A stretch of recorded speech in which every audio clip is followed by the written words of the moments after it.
Hello students, in this video we are going to discuss about the revision topic of chapter number 3. Reason is that we are going to hold a test on a Sunday, and for that this entire week will be for the revision of chapter number 3. So we have divided the chapter 3 into 6 parts and we will discuss it one by one.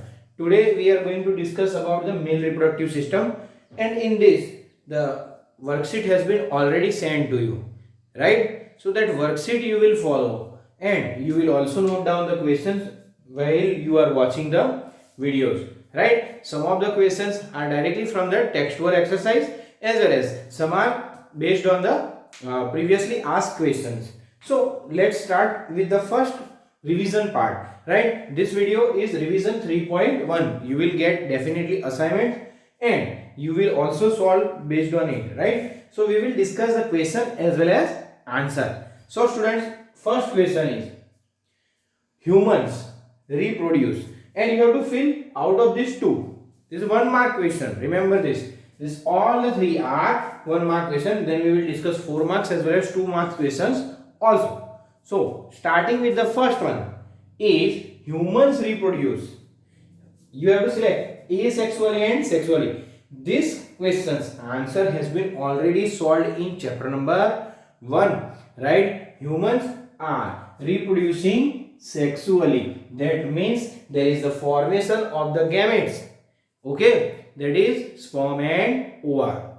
That we have already seen in chapter number 1 also. So your answer is humans reproduce sexually by the formation of the gametes as well as fusion of the gametes. Second one, humans are, whether they are laying eggs, whether they are giving birth, or whether their egg is formed and hatched inside the body. So these are 3 names. You first understand what is oviparous, means laying the eggs. Second is viviparous, means giving birth to young one. And the third one is oviparous.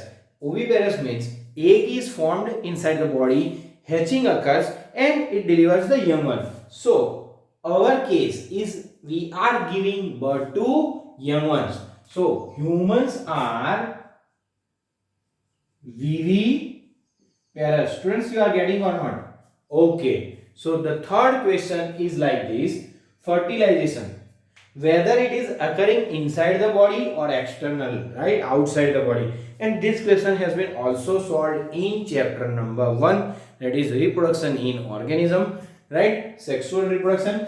In our case, fertilization occurs in the ampullary region of fallopian duct or fallopian tube of female.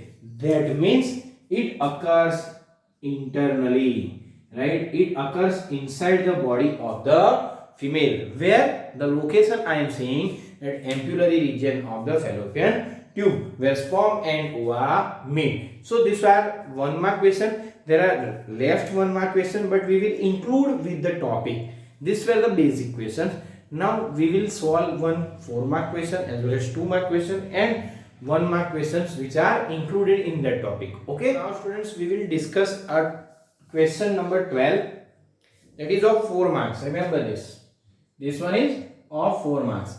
And when we will discuss this question number 12, question number 11, 4, 5, 6 and 7 will be covered. Now, when we talk about the question number 11, it is of 2 marks. Okay, students? And these all questions are of 1 marks. But these questions belong to the main questions. This will be definitely covered up in this entire part. So our main question is mention the location and structure of the testis as well as the structure of seminiferous tubules. So whenever we discuss about the location and of testis, right, first we require to know what is testis, right? See, when I talk about the testis are male reproductive organs, right? Why I am using the word male? Because it produces sperms, right? So the main question, this is main or necessary reproductive organ, not accessory. This is a main reproductive organ in males. Okay, students, you must remember, as it produces sperms, testes are generally located outside the abdominal cavity. This is a location. See, remember this. These testes are located outside the abdominal cavity. Right? Okay. In a pouch-like structure. So let's say this one is pouch, right? And these are testes, right? So they are located outside the abdominal cavity in pouch-like structure called as scrotum. Called scrotum. Remember this, students. So this one extra. This is referred as scrotum, and these are testes. Okay. Now see what is the actually what happens when there is a fetal development, right? Testes are generally located in the abdominal cavity, but at the 7th month it descends down, right? It descends down through inguinal canal with the spermatic cord, and it gets settled in the pouch-like structure referred as scrotum. Reason is this scrotum helps to maintain the temperature. This scrotum helps to maintain the temperature lower than internal body temperature up to 2 to 2.5 degree Celsius. So scrotum helps to maintain temperature lower than internal body temperature, right? Lower than internal body temperature up to 2 to 2.5 degree Celsius. So students, you have to remember this, that why this temperature should be lower, right? So our question comes over here. See this one, right? Give scientific reason testes are located in the scrotum outside the abdominal cavity. So our answer is testes are located in a pouch-like structure which is referred as scrotum. This scrotum helps to maintain the temperature lower than internal body temperature 2 to 2.5 degrees Celsius, so that this is very essential for spermatogenesis. Means it helps, this temperature is good for production of sperm, right? So for formation of sperm, that is the process referred as spermatogenesis, the temperature should be lower than 2 to 2.5 degrees Celsius than our internal body temperature, and that is achieved due to the presence of testes in the scrotum. So students, this is the basic thing, first one. Now second one, this reason is completed of chapter number answer of 11. This is the reason why testes are located outside the abdominal cavity, right, for spermatogenesis. Now our question starts that location and the structure. It is located in the abdominal cavity. Now the length of testis is read as width, right? So the length is 4 to 5 centimeter. Width is, right, 2 to 3 centimeter. So students, this is the first thing, that its width is 2 to 3 centimeter. Now the shape of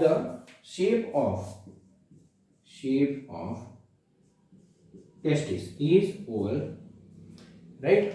Okay students, the shape of the testis is oval. Now whenever we say, we need to understand the internal structure of the ovum. So let me clean this, then we will understand the. Now let us discuss about the structure of the testis, as well as we will also discover about the seminiferous tubule. So So first one is testis is covered by dense connective tissue. Let's say this is a testis. Testis is generally covered by a dense connective tissue.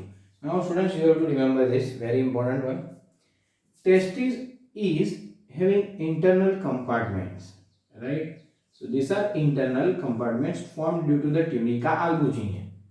Okay, testis has internal compartments which are referred as testicular lobules, right? This testicular lobules contains seminiferous tubules. How many testicular lobules are there? Approximately 250 testicular lobules are there. Each testicular lobule contains seminiferous tubules, right?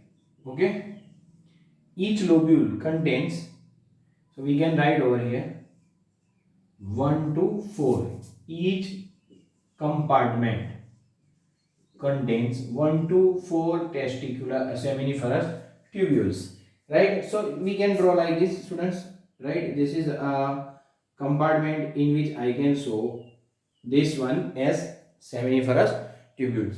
Seminiferous tubules, explain about the seminiferous tubules. Seminiferous tubules are lined by, right, internally they are lined by two types of cells. First one is germ cells, which are cuboidal cells, right? These are cuboidal germinal epithelium cells, and another one is Sertoli cells. Students, you remember this? Germinal cells or germ cells, they produce spermatozoa by meiosis. There is a type of division. Sertoli cells nourish the developing spermatozoa.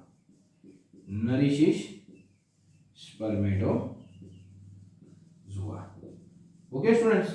So let's see. Spermatozoa gets nourishment from Sertoli cell. That is true, right? Okay.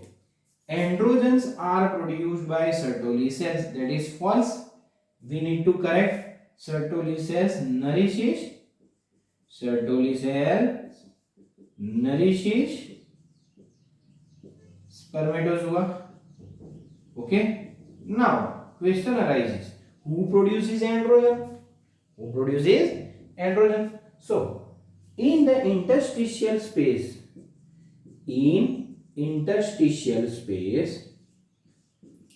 right, of the seminiferous tubules, okay, between seminiferous tubules there are special cells referred as Leydig cells or interstitial cells, right? These are also said to be interstitial cells.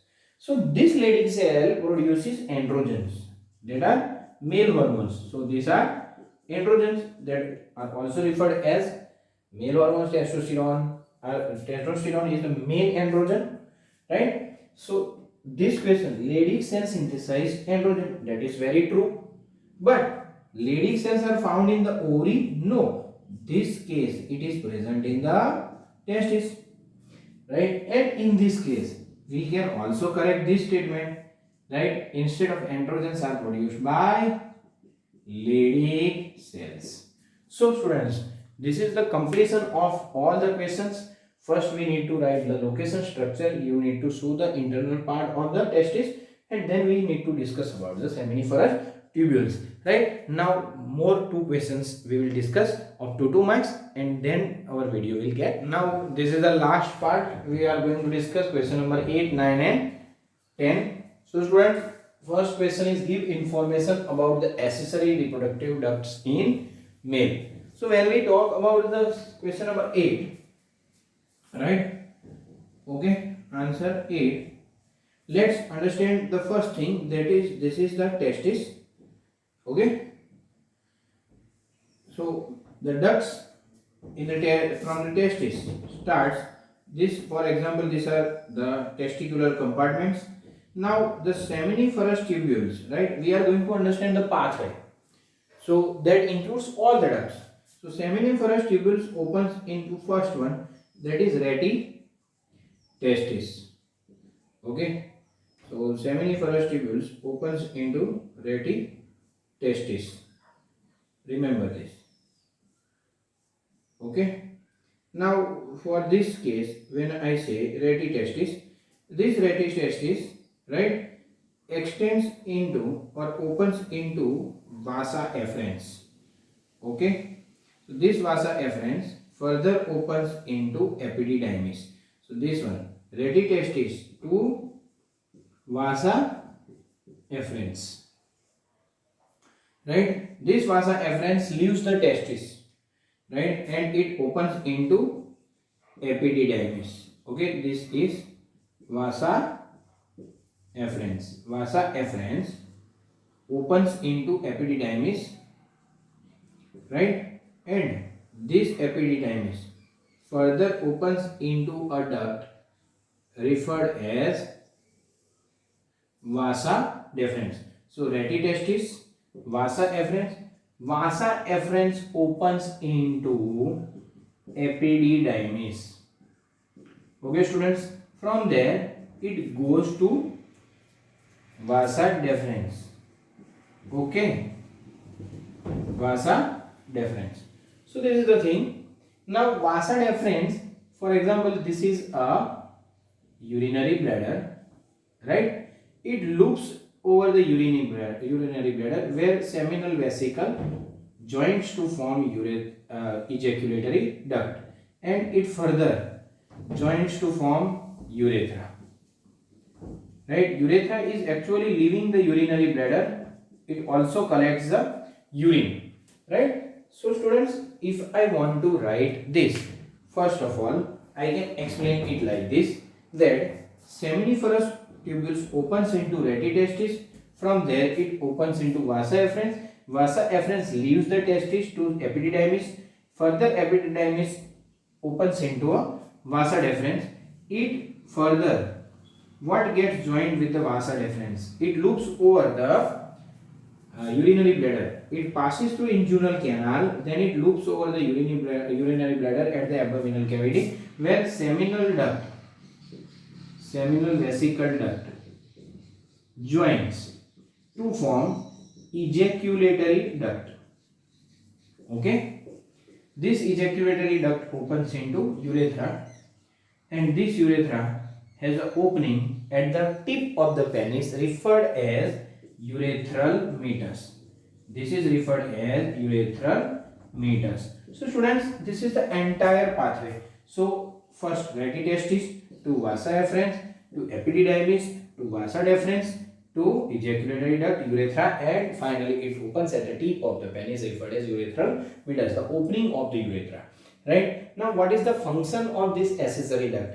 Right? Its function is to store and transport the sperm. Remember this. Okay, students. So this is the basic part of the question number 8, and you have to write all the names of the accessory duct and also the function. Now we will head towards the structure of the penis. Okay, students. That is question number 9.